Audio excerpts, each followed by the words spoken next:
Sick of these no names spitting and sniffing that cocaine. I'll leave your jaw swinging from your neck like a gold chain. I'll break your legs and wrists and get you walking funny. You don't spend shit, so stop talking money.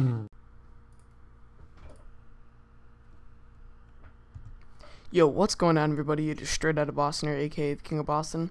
And today we have the first episode of a new series I'm starting on my channel. It's going to be a coach connected career mode, basically the equivalent to franchise. And we're going to be controlling the Tennessee Titans. Quickly going through the options here. There's motivator, strategist, and team builder for your kind of like coach profile. For me, it was between team builder and motivator. I felt like team builder would have been kind of more, I don't know, I don't want to say fitting, but maybe like more interesting. But I think motivator is definitely the way to go. It seems like you can kind of get a good base roster off of using that. So we're naming our coach Dick Bliss, because Dick Bliss is just a great name, and he's definitely the name of a Hall of Fame coach. I can tell. Dick Bliss just rolls off the tongue. Dick Bliss. Yeah. So anyway, but it's not gonna be focused on him really. It's gonna be focused more on the series, on the team. But we are giving him the sweater vest and the funny-looking fat guy face. So he looks pretty funny. It was either Dick Bliss or Gary Coleman. Couldn't decide. It was a tough choice. But I went with the John Madden playbook because it's pretty standard, I felt. And with defense, I always go 4-3 because I prefer to stop the run like that. Although I don't think I adjusted it there, but I'm pretty sure I adjusted it in the game. Playing on all Madden difficulty. I might mess around with some custom sliders, but I'm basically playing everything this year on all Madden. I bump up the Jeff Samardzija to all Madden after like the first 2 games or something in the regular season, because I want to challenge myself, and I think it's actually playable this year, which is nice. I mean, it's always been playable, but you know, now this year I feel like I'm good enough to be able to play on it and not absolutely get cheesed on. But here, before we get into preseason games, we're making a couple moves. So first, I'm just gonna go over the basic roster. Now you guys got Jake Locker and Matt Hasselbeck at quarterback, and I think that's the only thing I skipped here. I was just looking through players to see who was expendable, but Matt Hasselbeck is definitely going on the trade block because Jake Locker is the future. In real life, they're starting him, and I'm going to start him too. He's definitely performed better so far in the preseason, and which you will see the first 2 preseason games in this episode. But I also like him more in real life. I play better with him in this game, so definitely going with Jake Locker to start the year at least. If we keep Hasselbeck, he'll be a solid backup. But here we're going, looking at the free agents. First thing we're going to do is add a little bit more depth in the defensive line. We're going to pick up Sean Merriman, former San Diego Charger, Buffalo Bill at one point. And then we're also going to pick up a power back, and Thomas Jones will complement Chris Johnson nicely. And we're also going to pick up another third-string quarterback, my boy, Dennis Dixon. Got to sign him. You know, no matter any franchise I do this year, I'll probably sign Dennis Dixon as my third-string quarterback. He's a beast.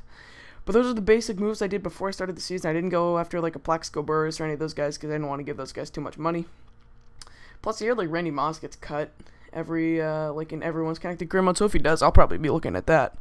I know Terrell Owens gets cut like after the 2nd week, but anyway, we're getting to the first game against the Seattle Seahawks, Jeff Samardzija's team, and just showing you guys some basic clips. Both defenses came out strong in this game. You see Thomas Jones there trying to, we bring him in a lot of, short yard situations like that, but basically with this team, we're going to be a ground and pound team. Chris Johnson is a beast.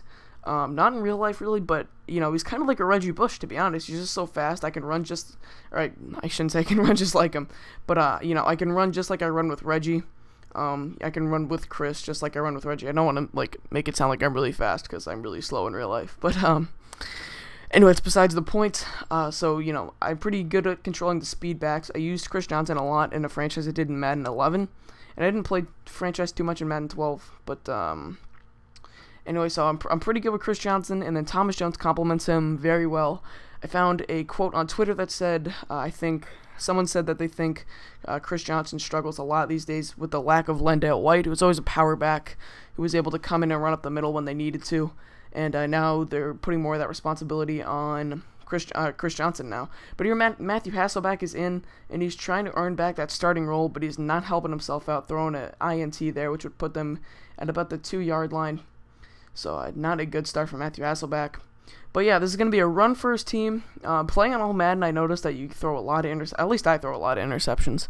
So my idea is I'm going to run the ball a lot, and then make the safe throws that I know I can make with Jake Locker until he develops a little bit more. He's only 78 overall, So, you know, definitely gonna have him develop a little bit before we make him into the, the main part of this offense. But as we get deeper and deeper into this series, he will eventually become the mainstay in this offense.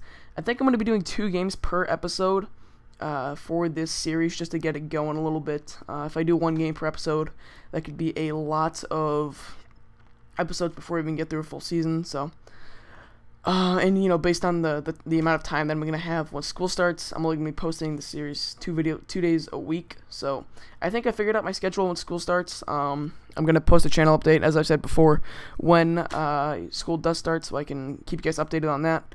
But yeah, so I was talking about this team on Twitter last night. I'm having tons of fun playing this right now. It's great. It's very realistic, very close games. You know, it's probably some of the most fun I've had on Madden in a long time. It's not even the full retail copy yet, so that should say something on its own. But this guy, I can't remember what his first name. It's like Denarius. I'll have to figure it out. It's like D something. He is like the fastest player I've ever used in Madden. Look at that. It was like a goal line situation. I was like, I could bring in Thomas Jones, but why don't I just toss it to Raynaud and have him just out sprint everybody? That guy is crazy fast. I'm not too good with him on kick returns. I'm better with is it Mark Mariani or Marco? I'll have to look it up. I don't want to be mixing up any of these players' names.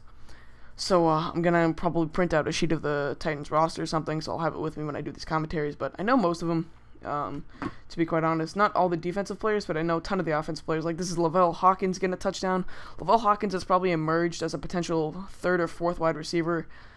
Depends if we want to use Kendall Wright as the 3rd wide receiver, but Lavelle Hawkins has come up huge so far in the preseason. You'll see he has a couple big catches in the next episode, or not the next episode, in the second game of this episode. But anyway, this game is winding down, but Michael Robinson's going to catch that one out of the backfield and pick up a huge chunk of yards, make it 1st and goal on the 7-yard line, and this would eventually lead to, as you're going to see, 3rd and 5 on the 5.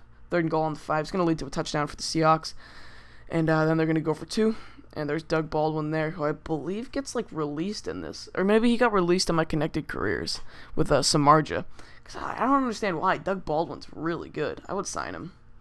I believe he went to Pitt. Or maybe that was another Baldwin. I think that was the Baldwin on Kansas City, actually. But Doug Baldwin's pretty good. Anyways, they get the 2-point conversion there with Patrick Turbin. I believe that's his name. So Dennis Dixon in now. We give it to Raynaud, and I don't know how to pronounce that either. I'm really struggling with the names here this episode, guys. I apologize, but you see there he picks up the 1st down that would steal the victory. We end up winning 24-21 over the Seattle Seahawks in our first preseason game. As you can see, a good look at CenturyLink Field. But now we're going to enter a game against the Tampa Bay Buccaneers in Raymond James Stadium in Tampa Bay, Florida. And getting it started, Jake Locker, and he is going to hit Jared Cook over the middle for a 1st down. Big play by Jake Locker, showing once again why he should be the starter over Matthew Hasselbeck. However, later in the drive, he's going to drop back and throw an interception to Aqib Talib out of Kansas. And so not the best start for the Titans, and it would not get too much better from there. Josh Freeman now coming out of the pocket. And he's going to find his man, Dallas Clark, over the middle. Clark's going to take this one all the way to the end zone. Touchdown. Tampa Bay Buccaneers getting the early lead, 7-0. I know it's only preseason, guys, but it's a huge confidence builder when we can win games like these. And Locker back again, playing one of my money plays, especially against this zone defense, but they read it correctly. And this time, Lewis with the interception. So Locker's thrown 2 interceptions in his first 2 drives. Not a good day for Jake Locker. And that would pretty much end his day, as in the second quarter, most of the second stringers come in. But Josh Freeman dropping back finds LeGarrette Blount out of the backfield, and Blount is going to take this one almost all the way to the house. You're going to see Griffin's going to eventually catch up to him. But a huge gain by LeGarrette Blount, 51 yards down the field. So good play by them. We just did not read that screen properly. And now this would eventually lead to a field goal. These are really condensed highlights, guys, just because I wanted to do the intro and stuff, and this is already a pretty long video. But when I start doing gameplay-only videos, these highlights will be a little bit less condensed. But Matthew Hasselbeck here, not impressing anyone either. He throws this interception to Rondé Barber, and Barber is going to just be brought down by Mariani. I think it's Mark Mariani. I'm not 100% sure. Going to have to look it up, definitely. But anyway, this would again lead to a Tampa Bay Buccaneers field goal, as you're going to see Connor Barth is on. He's going to kick this one straight through the uprights. Pretty money for NFL kickers. even though it was oh, that's not Connor Buff, that's their punter. It's their second string, I believe, or something. Who knows? Anyway, so we put in Dennis Dixon now, and Dennis Dixon actually had quite a good game. If you guys don't know, Dennis Dixon went to Oregon, and that year when he tore his ACL, but he almost won the Heisman. He likely would have won the Heisman if he didn't tear his ACL. There's Lavelle Hawkins again with the touchdown at the end of the half. Huge play. But Dennis Dixon was beast that year in Oregon, and ever since then I've been in love with him. I have like a nice little football man crush on him. But he's gonna also throw an interception to Biggers. It's a funny name. So none of the Titans quarterbacks have been too impressive this game, but we would hold them for a another goal line stand. Not really goal line stand, but we had one earlier this game, and we get one, and we get another one here. So pretty good by our defense. Our defense has been very, very impressive. I moved Akeem Ayers to a starter and moved Witherspoon to the right side, I believe. And also Sean Marion is coming in a bit. He's the fourth, basically the backup for any of our ends right now. So he's done pretty well. Good pass rusher. But here, Dennis Dixon's going to hand it off to Javon Ringer. Pickup of 6. That would set up a 3rd and 1. And on that 3rd and 1, Dixon drops back. He's looking. He decides to do what he does best, scramble out of the pocket and score a touchdown. God, I love using Dennis Dixon with him. I was thinking about doing a connected career with him, but, it was kind of, like I said, like I've always said, it's really boring for me to do QBs. But, and we're going for 2 points so that if they score a touchdown, it would still be a 1-possession game. So we get the 2-point conversion on Dixon's scramble, something that is very easy to do for 2-point conversions if you have a fast quarterback.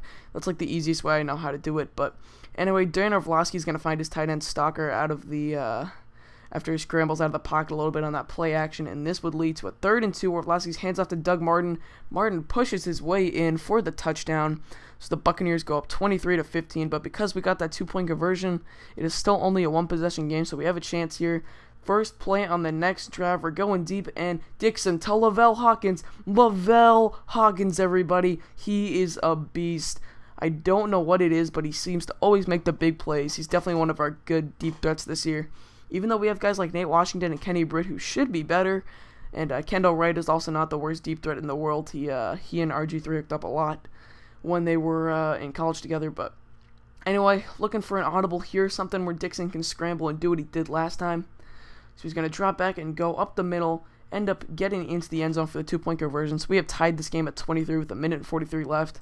But with 3 timeouts, the Buccaneers have a very solid chance at this. Dan Orlovsky now out of the shotgun here. He's looking. His wide receivers can't find anyone open, but he eventually finds his guy towards the sideline, gets out of bounds, saves his timeouts, and now the ball on the Titans' 29-yard line. This is the point where they would just start to kind of run out the clock.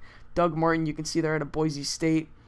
And this would eventually lead to a Tampa Bay Buccaneers field goal, which is going to put them on top 26-23. The penalty would be offside, and they would decline. And that would wrap up this game, so we're going to end up losing 26-23. Hope you guys enjoyed. Thumbs up the video if you did enjoy, and subscribe if you want to see more videos like these. So thank you guys for watching. As always, I'm out. Peace.